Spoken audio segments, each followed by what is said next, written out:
凌晨2点35分，身边的位置是空的，被窝里还有一点余温，说明他刚离开不久。这一周已经是第3次了，每次他都以为我睡着了，其实我早就醒了。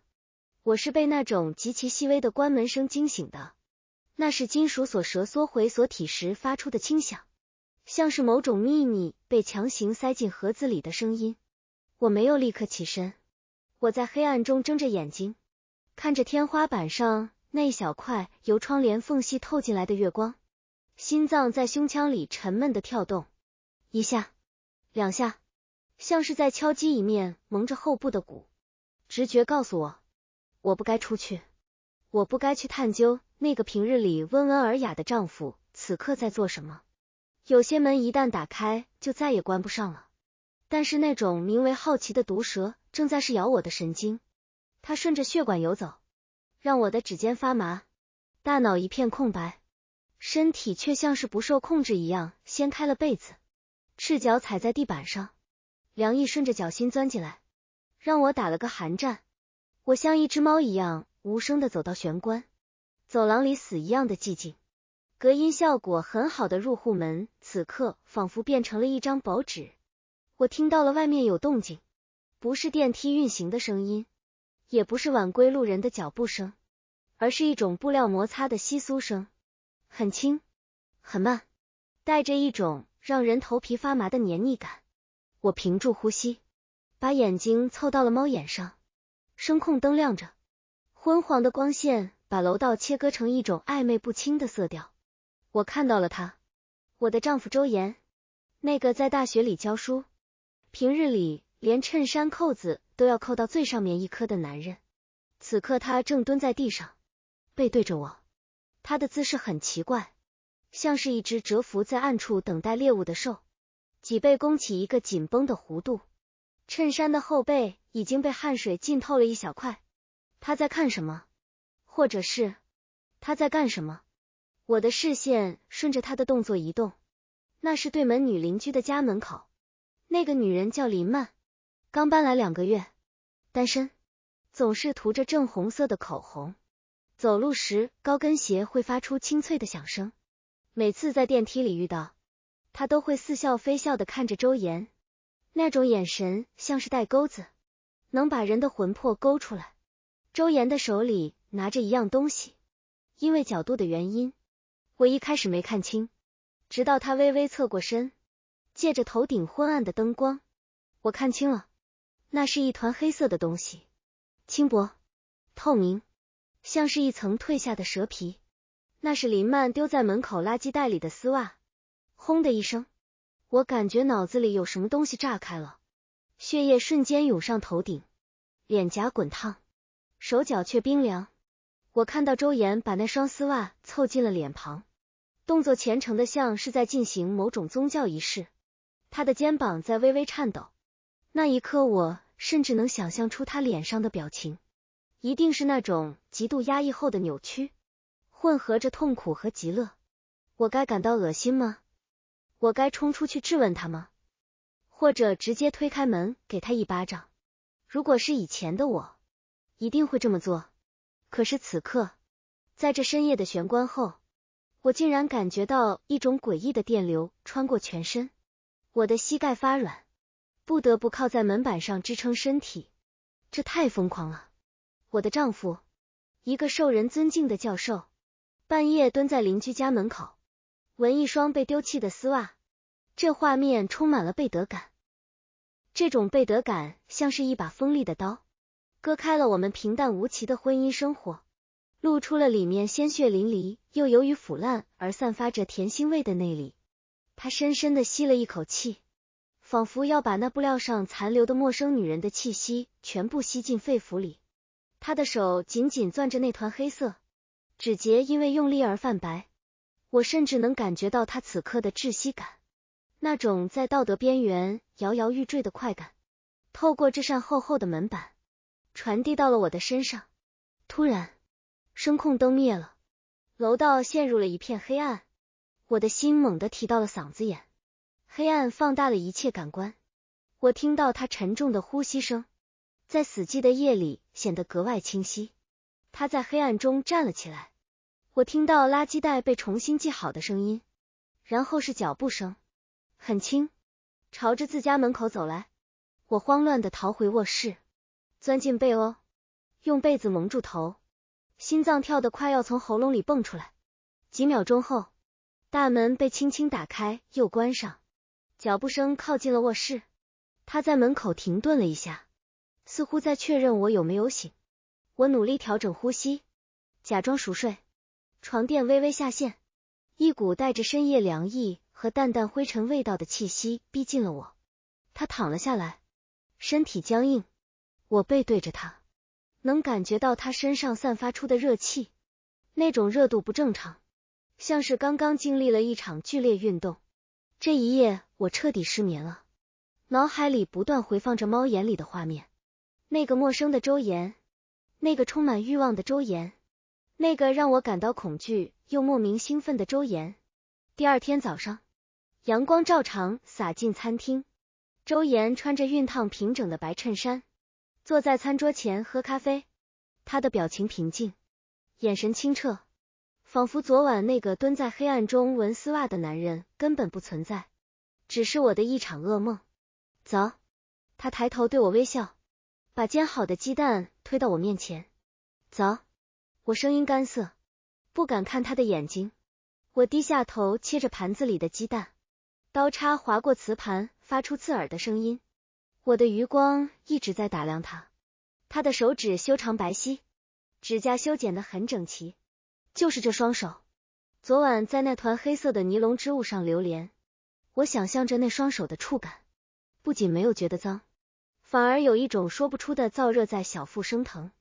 就在这时，门铃响了，周岩起身去开门。我听到一个慵懒的女声，是林曼。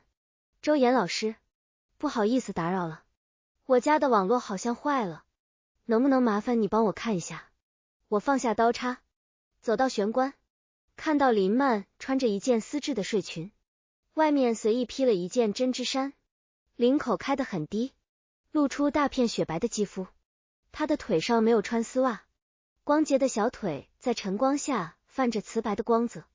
我的目光不由自主地落在周岩的脸上，我看到他的喉结剧烈地滚动了一下，虽然他很快就掩饰过去了，但那一瞬间的贪婪和渴望没有逃过我的眼睛。好的，稍等，我去拿工具。周岩的声音有些哑，他转身进屋，经过我身边时，甚至不敢看我。他心虚了，他在害怕，怕我看穿他那点不可告人的秘密。可是他不知道，我已经看穿了，而且我甚至成为了他这个秘密的共犯。周岩去了对门，门没有关严，留了一条缝。我站在自家玄关，透过那条缝隙偷听，我听到林曼娇笑的声音，听到周岩有些局促的回答。我想象着他们独处一室的画面，想象着周岩看着林曼那双腿时的眼神，一种前所未有的嫉妒和刺激交织在一起，让我的手心全是汗。我嫉妒林曼，嫉妒她能轻易勾起我丈夫最原始的欲望，但同时，这种嫉妒又像是一剂强心针，扎进了我们要死不活的婚姻里。那天晚上，周岩回来得很早，他似乎有些心神不宁。吃饭的时候，他的视线总是游离，我知道他在想什么。他在想对门的那个女人，在想那个充满了那女人气味的深夜。我洗完澡，特意换上了一件很久没穿的黑色蕾丝睡衣，还在腿上穿了一双黑色的丝袜，和林曼丢掉的那双很像。我走进卧室，周岩正靠在床头看书，但他的书拿反了。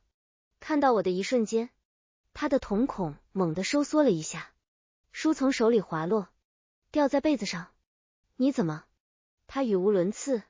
我没有说话，只是慢慢地走到床边，爬上床，跨坐在他的腿上。我能感觉到他的身体瞬间紧绷得像一块石头，他的呼吸变得粗重，眼睛死死地盯着我的腿，盯着那层薄薄的黑色尼龙。好看吗？我凑到他耳边，轻声问道。他没有回答，而是猛地伸出手，抓住了我的腿。他的力气很大，大到弄痛了我，但我没有躲，我甚至在那疼痛中感到了一丝快意。他的手掌滚烫，带着粗粝的茧，在丝袜上摩擦，发出沙沙的声音。这声音在安静的卧室里，听起来就像是昨晚楼道里的回响。那晚的他，疯狂的让我觉得陌生。他不像是在爱抚自己的妻子，更像是在发泄某种积压已久的情绪。他把我压在身下，动作粗暴而急切。他的眼睛通红，里面燃烧着我不熟悉的一把火。他在通过我幻想别人，这个认知让我感到一阵刺痛，但随之而来的是被当作替身的屈辱感带来的极致快感。我紧紧抓着床单，指甲几乎要嵌进肉里，大脑里一片混乱。道德的堤坝在这一刻彻底崩塌，洪水泛滥，将我们两人淹没。事后，我们都没有说话，空气中弥漫着一种尴尬而粘稠的沉默。他背对着我睡着了，我看着他的背影，心里清楚，我们之间有什么东西彻底改变了。那个完美的、体面的假象被撕碎了，取而代之的是一个更加真实、更加丑陋，却也更加紧密的联系。我们被一个肮脏的秘密绑在了一起，日子就这样一天天过去。表面上，我们依然是模范夫妻，他上课，我上班，我们一起逛超市，一起看电影。但是在那些平静的表象下，暗流涌动。我开始有意无意地观察林曼，观察她的穿着，她的香水，她的步态。我甚至开始模仿她。我买了一样的口红，喷了一样的香水。我看着镜子里的自己，越来越像那个住在对门的女人。我觉得自己疯了，但我停不下来。周岩也变了，他开始更加频繁的晚归，每次回来，身上都带着一种若有若无的寒气。我知道他又去了哪里。我又一次在半夜听到了那个声音，那已经成了我们之间心照不宣的游戏。有一次，我故意把一双穿旧的丝袜扔进了门口的垃圾袋，而且没有系紧袋口。那晚，我一直没有睡，我在等。2点，那个熟悉的声音准时响起。我赤脚走到门边，透过猫眼。这一次，周岩没有蹲下，他站在那里，手里拿着我扔掉的那双丝袜。他低着头，看着手里的东西，然后他缓缓地转过头，看向了猫眼。我的心跳漏了一拍。他知道我在看，隔着那层薄薄的镜片，我们的视线仿佛在空中交汇。他的眼神里没有惊慌，没有羞愧，只有一种坦然的、赤裸裸的欲望。那是野兽在黑暗中向同类发出的信号。他慢慢地举起那双丝袜，放在鼻尖，深深地吸了一口气，眼神却始终没有离开猫眼。他在挑衅我，或者说，他在邀请我。那一刻，我感到一种难以言喻的战栗。我的手颤抖着握住了门把手，只要轻轻一转，这扇门就会打开，我们之间最后的遮羞布就会落下。我没有开门，但我也没有离开，我就那样站在门后，和他对视，隔着一扇门，隔着道德与伦理的深渊。我们在这个深夜里达成了某种扭曲的共识。从那以后，家里的气氛变得更加微妙。我们在餐桌上谈论天气，谈论新闻，谈论工作，但我们的眼神里总是藏着别的东西。每当他的目光扫过我的腿，我就能感觉到一阵电流，那是属于我们2个人的秘密暗号。有一天，我们在电梯里遇到了林曼，他依然光彩照人，身边却多了一个男人，2人举止亲密。周老师，师母，这是我男朋友。林曼笑着介绍。周岩微笑着点头致意，表情完美无缺，但我感觉到了他握住我的手紧了一下。电梯到了，林曼和男友走了出去，电梯门缓缓合上，狭小的空间里只剩下我们2个人。周岩突然转过身，一把将我按在电梯壁上，他的吻铺天盖地的落下来，带着惩罚意味的啃咬。他的手顺着我的裙摆探进去，粗暴的撕扯着那层薄薄的阻隔。疯了，这里有监控。我喘息着推他。怕什么？他含糊不清的说着，牙齿咬住我的耳垂，声音沙哑的可怕。反正你也不干净。